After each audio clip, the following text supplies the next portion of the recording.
பயந்த நேரத்தில். பிரியமானவர்களே, வாழ்த்துக்கள். நான் செய்கிற காரியங்களில் எனக்கு துணையாக யாரும் இல்லை, தனியாக என்னுடைய காரியங்களை செய்ய எனக்கு பயமாக இருக்கிறது என்று சொல்லி ஒருவித பயத்துடன் இருக்கிற உங்களுக்காகவே இன்றைய நல்வார்த்தை. உன் தேவனாய் இருக்கிற கர்த்தராகிய நான் உன் வலது கையை பிடித்து பயப்படாதே, நான் உனக்கு துணை நிற்கிறேன் என்று சொல்லுகிறேன். ஏசாயா 41:13. அது ஒரு இரவு நேரம். ஒரு மனிதன் மலைப்பாங்கான சறுக்கல் நிறைந்த பகுதியில் ஏறிக்கொண்டிருந்தான். ஒருபுறம் பயம், மற்றொரு புறம் கர்த்தாவே என்னை காப்பாற்றும் என்ற வேண்டுதலோடு தொடர்ந்து முன்னேறினான். சுகமாய் மலையின் உச்சிக்கு சென்றான். அங்குள்ள ஒரு கிராமத்தில் சென்று தங்கி காலையில் எழுந்து தன்னுடைய வேலைகளை எல்லாம் முடித்துவிட்டு மீண்டும் கீழே இறங்கத் தொடங்கினான். வருகிற வழியில் 2 காலடி தடங்களை அவன் கண்டான்.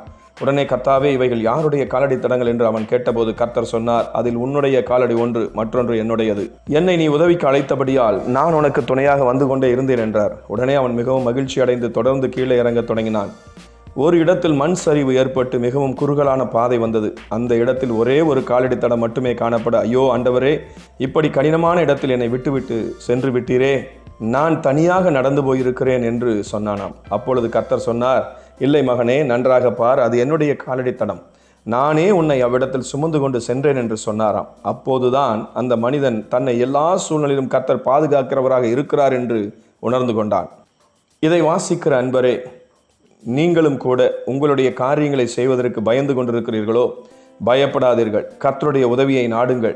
தன்னை நம்புகிற, தன்னிடத்தில் உதவி கேட்கிற அனைவருக்கும் கர்த்தர் உதவி செய்ய வல்லவராயிருக்கிறார். ஆகவே நீங்கள் பயப்படவும் கலங்கவும் தேவையில்லை.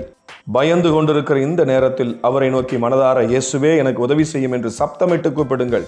நிச்சயமாக அவர் உங்களுக்கு உடனே இறங்கி உதவி செய்வார். இனி உங்களது காரியங்களை நீங்கள் தனியாக அல்ல, கர்த்தரோடு இணைந்து செய்ய போகிறீர்கள். ஆகவே நீங்கள் முயற்சி செய்யும் அனைத்து காரியங்களிலும் வெற்றி பெறுவீர்கள் என்று இயேசுவின் நாமத்தில் நான் உங்களுக்கு சொல்லுகிறேன். தைரியமாக இருங்கள். கர்த்தரின் கிருபை நம்மோடு இருப்பதாக. ஆமென். இந்த வார்த்தைகளின் மூலம் நீங்கள் ஆசீர்வதிக்கப்பட்டிருந்தால் மறக்காமல் கமெண்டில் தெரிவிக்கவும். தொடர்ந்து இது போன்ற செய்திகளை பார்க்க இந்த சேனலை லைக் அண்ட் சப்ஸ்கிரைப் பண்ணுங்க. நன்றி.